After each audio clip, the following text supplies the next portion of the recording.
নমস্কার বন্ধুরা, মায়ের রন্ধনশালা এবং ব্লগার চ্যানেলে আপনাদের সবাইকে স্বাগত। তো দেখুন, আজকে আমি আবারও একটা রেসিপি নিয়ে চলে এলাম। এখানে আমি আজকে কড়াই শাক নিয়েছি। তো কড়াই শাকটাকে আজকে আমি কিভাবে কড়াই শাকটাকে ভাজবো তো সেটা আপনাদের সাথে শেয়ার করব। তো তার জন্য দেখুন, এখানে আমি কড়াই শাক নিয়ে নিয়েছি। তো কড়াই শাকগুলোকে আমি আগে থেকে ধুয়ে নিয়েছি। তো কড়াই শাক তো খুব মিহি করে কেটে ভাজা করতে হয়, তার কারণ মিহি করে না কেটে ভাজা করলে তো কড়াই শাকটা খেতে ভালো লাগে না, সেই কারণে মিহি করে কাটতে হয়। তো কেটে যদি আমি ধুতাম তো ধোয়ার সময় অনেক শাক জলের সাথে বেরিয়ে যেত ধোয়ার সময়। তো সেই কারণে আগে থেকে আমি জল দিয়ে ভালো করে শাকটাকে ধুয়ে নিয়েছি। কিন্তু শাকটাকে অনেকক্ষণ আগে আমি জল দিয়ে ধুয়েছি, তার কারণ জলটা যাতে ঝরে যায়। তো এর মধ্যে যদি জল থেকে থাকে কাটার সময় খুব অসুবিধা হবে, সেই কারণে আমি আগে থেকে ধুয়ে রেখেছিলাম। তো এরপর আমি এক একটা শাককে এইভাবে গুছিয়ে নিয়ে ভালোভাবে একদম মিহি করে কেটে নেব। তো দেখুন, এখানে কড়াই শাকগুলোকে আমি একদম মিহি করে কেটে নিয়েছি। তো দেখুন, দেখে বুঝতেই পাচ্ছেন কতটা মিহি করে কেটেছি, মানে যতটা সম্ভব হয়েছে ততটা মিহি করে কেটে নিয়েছি।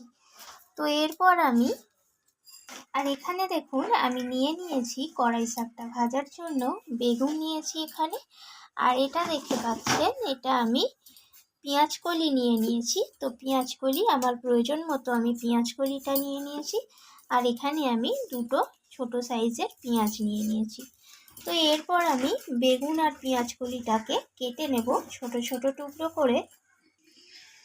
তো দেখুন, আমি পেঁয়াজ কলিটা এখানে নিয়ে নিয়েছি। আর পেঁয়াজ কলিটা এইভাবে ছোট ছোট টুকরো করে পেঁয়াজ কলিটাকে আমি কেটে নিচ্ছি একটা ছুরির সাহায্যে। তো আপনারা চাইলে বঁটি দিয়েও কেটে নিতে পারেন।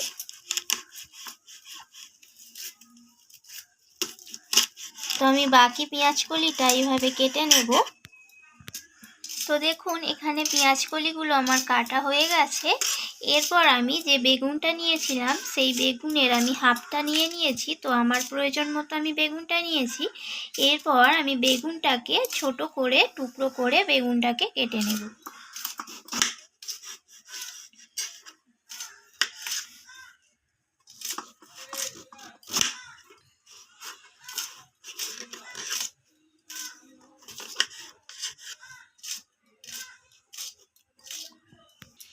তো দেখুন, বেগুনটাকে আমি এইভাবে পিস করে বেগুনটাকে আগে কেটে নিয়েছি।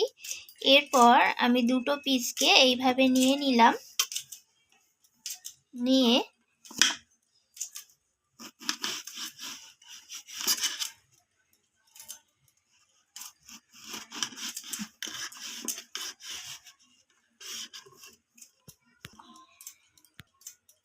তো দেখুন, এইভাবে লম্বা লম্বা সরু সরু টুকরো করে কেটে নিয়েছি।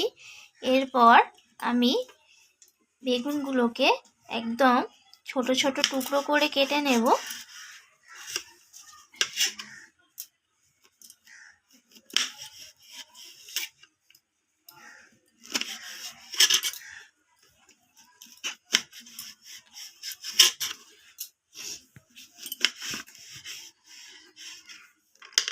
তো দেখুন, এখানে আমার বেগুন আর পেঁয়াজ কলিটা দুটোই কাটা হয়ে গেছে। তো দেখুন, আমি বেগুনটাকে কেমন ছোট ছোট টুকরো করে কেটে নিয়েছি। তো দেখুন, দেখে বুঝতেই পাচ্ছেন কেমনভাবে টুকরো করেছি বেগুনটাকে। তো এরপর আমি বেগুন আর পেঁয়াজ কলিটাকে ধুয়ে নিয়ে সরাসরি রান্নার কাছে চলে যাব। তো দেখুন, আমি উনুনের মধ্যে কড়াই বসিয়ে দিয়েছি। আর কড়াইটা গরম হয়ে যাওয়ার পর আমি এখানে প্রয়োজন মতো সর্ষের তেল দিয়ে দিলাম।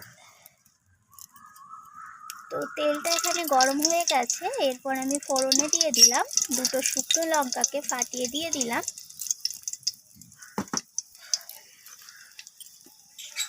এরপর এখানে আমি দিয়ে দিলাম দুটো ছোট সাইজের পেঁয়াজ, যেটা দেখিয়েছিলাম সেটা ছোট ছোট টুকরো করে একদম পাতলা পাতলা করে পেঁয়াজটা কেটে নিয়েছি। তো সেই পেঁয়াজটাকে আমি তেলের মধ্যে দিয়ে দিলাম।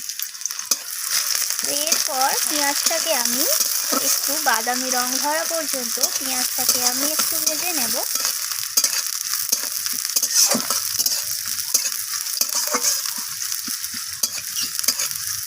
তো এখানে পেঁয়াজটা ভাজা হয়ে গেছে। এরপর আমি এখানে যে পেঁয়াজ কলিগুলো কেটে রেখেছিলাম সেগুলো দিয়ে দিলাম। তো পেঁয়াজ কলিটাকে আমি পেঁয়াজের সাথে এইভাবে নাড়াচাড়া করে একটু ভাজা করে নিচ্ছি।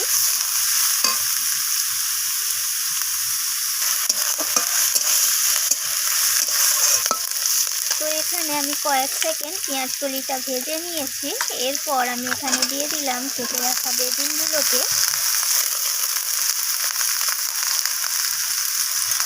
তো আমি সব কিছু একসাথে আবার নাড়াচাড়া করে একটু ভাজা ভাজা করে নিচ্ছি।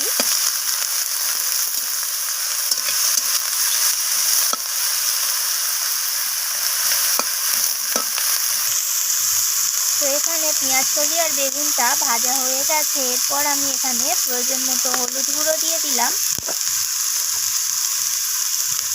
আর দিয়ে দেব স্বাদ মতো লবণ।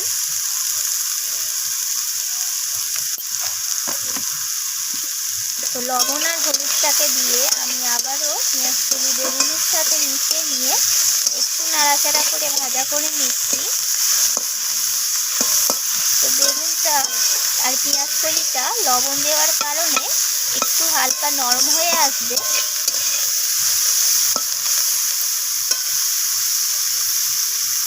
তো দেখুন এখানে পেঁয়াজ কলি আর বেগুনটা অনেকটা ভাজা হয়ে এসেছে আর আগের থেকে অনেকটা কমেও গেছে।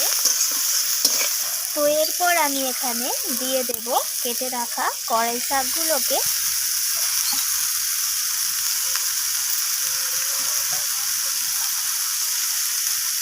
তো কড়াই শাকটাকে আমি সব কিছুর সাথে এইভাবে নাড়াচাড়া করে মিশিয়ে নিচ্ছি।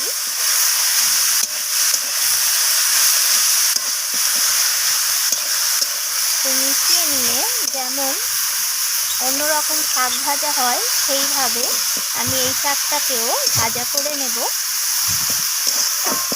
তো দেখুন শাকটা ভাজতে ভাজতে এইভাবে নাড়াচাড়া করে শাকটা কতটা আগে থেকে কমে এসেছে।